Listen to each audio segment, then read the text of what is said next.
Sejumlah wilayah di kota Surabaya diterjang hujan es disertai angin kencang, Senin tanggal 21 Februari tahun 2022.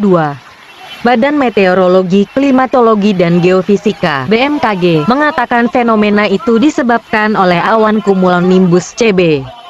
Fenomena hujan es terjadi karena adanya awan cumulonimbus, kata Koordinator Bidang Observasi dan Informasi BMKG Maritim Tanjung Perak Surabaya, Sutarno, Senin tanggal 21 Februari tahun 2022. Sutarno mengatakan awan itu terdapat 3 macam partikel, yaitu butiran air super dingin dan partikel es. Keluarkan hujan es. Hal itu, kata Sutarno, tergantung dari pembentukan dan pertumbuhan awan tersebut. Biasanya awan yang mengeluarkan hujan es berbentuk berlapis-lapis dan seperti bunga kol. Di antara awan tersebut mempunyai batas tepi berwarna abu-abu, menjulang tinggi berubah warna jadi hitam, ucapnya. Hujan es, kata dia, bersifat sangat lokal dengan luasan berkisar 5-10 km dan waktu terjadinya pun sangat singkat, sekitar 10 menit.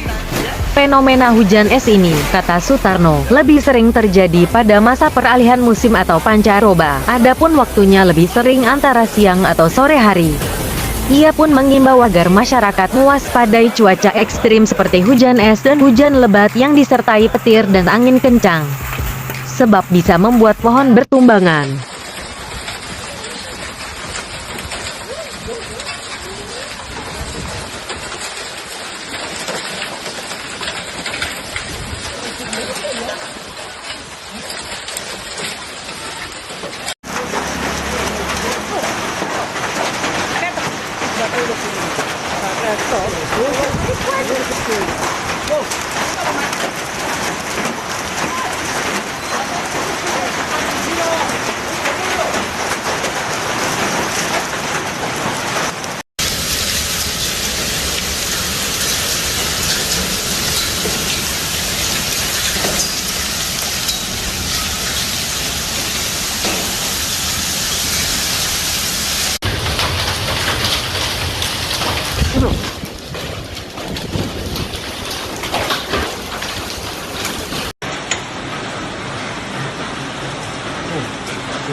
Mobil.